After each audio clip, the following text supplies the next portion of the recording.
And we're back with Shiyu defense. Got 1 to 9 at the S rating, but 10 was a whole different beast. I even built a new team for it, which is this current fire team. So I put Rina in the ice team just to try it out, but Lycaon actually produced better results, so we're gonna have full ice. I actually ran a lightning team before this, but I don't have Grace, so the lightning team was Rina, Anbi, and Anton, which only brought me as far as 9, and I got DPS checked. So I switched to the fire team with the main DPS being Soldier 11. Now as you can see from the stats, only the DPSs are upgraded, they're not even fully upgraded. Ellen Jo has 4 out of the 6 drives upgraded, but 3 out of those 4 are A rank, which is the purple one. And Soldier 11 has 5 upgraded, but she also has a few A rank ones. They both have above, I guess Soldier 11 has lower crit rate. She has like 31% crit rate, but Ellen Jo has a base of over 50%, but then her skills will bring it up to 100%. They both have about 110 crit damage, but Ellen Jo's skills will also bring it higher than 110%, and then they both are slightly over 2000 attack. Ellen Jo is M6 S5, and I guess S5 is what we're calling the weapon because it's 5 stars.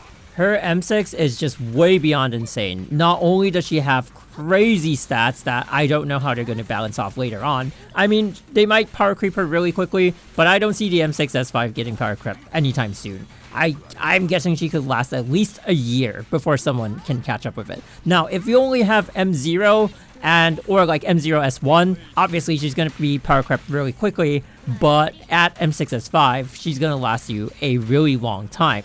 And if you're going to go all in into the game, I think she's going to be really crazy. Like, some people, the way they play gacha games is that they spend on the first few banners to keep them going, and then they can use these characters to just keep farming and just wait for the next banner that they think is attractive, and they'll just spend their F2P. You know, it's like going heavy whale and then just like using that as a base, and then you don't think about spending later on. As for me though, I'm going to be spending on the next banner as well, so watch out for that. So, I was talking about Ellen Jo. As you can see, she does have 2 versions of her EX special. Now, if you want to get to the enhanced EX special for a normal Ellen Jo, I don't remember which of the M's actually upgrades this, but you have to do the EX special twice, and the second one will be this spinning slicing attack.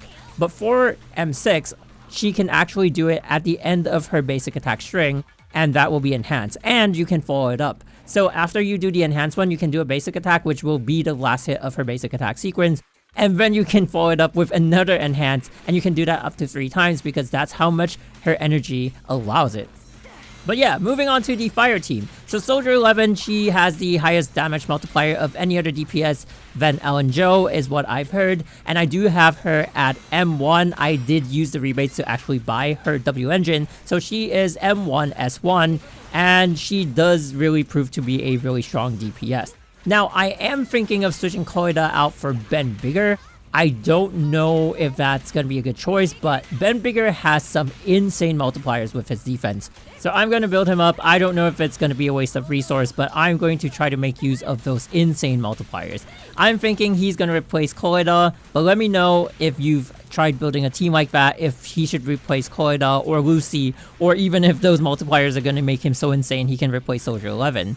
My guess is, I feel like from playing the story, Ben seemed to have a bit of impact, and so I think he can replace the Breaker instead. Some people have said the last slot, so you can do like Breaker and DPS, and then the last slot is the flex slot, so that would mean Lucy. But I think Lucy has easy activation, plus her buffs are actually pretty good, and I do have her W engine, and so I think Koleda is the one that I'm going to be replacing, because also I have spent less resources on her than I have on Lucy, because Lucy can be used in different teams, and as a support, as you know, in many games, supports are actually more valuable than most other roles, just because they can be placed in different teams for different reasons.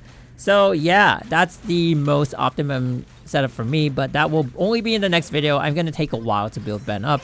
He does have a lot of defense percent drives, as you would imagine, because they're always easier to drop than like crit rate or crit damage. He has naturally gotten to a point where I don't have to farm for his drives to optimize him, I just have to upgrade him. And so I'm going to do that, but I have exhausted my resources on 3 teams now, so I'm going to take a day or 2 to build him up. Please, please make him good, because he is going to have an insane amount of defense, and that is going to translate to an insane amount of converted defense to damage. And I want to see those numbers because it's like 800% of defense to damage, 600% of defense to damage on specific skills.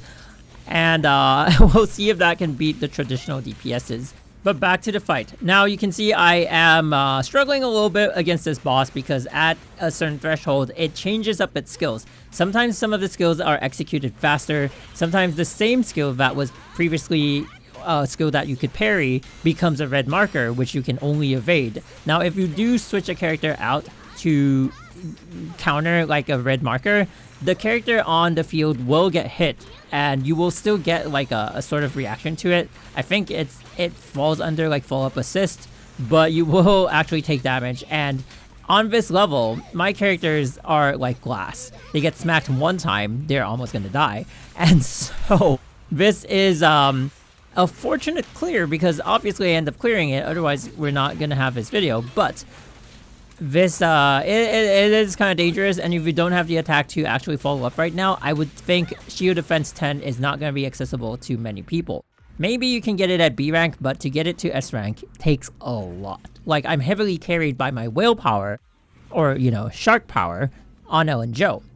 But yeah, so that's the S rank clear. Stay tuned for more. We will come back and do the rest of the Shiyu Defense, which is 1 to 7 on the red one, but some people call it 11 to 17, so we're gonna call it that as well. Stay tuned for that and more, and we'll be back with Ben Bigger the next time you see us as well. Until then, this has been MG. Bye bye.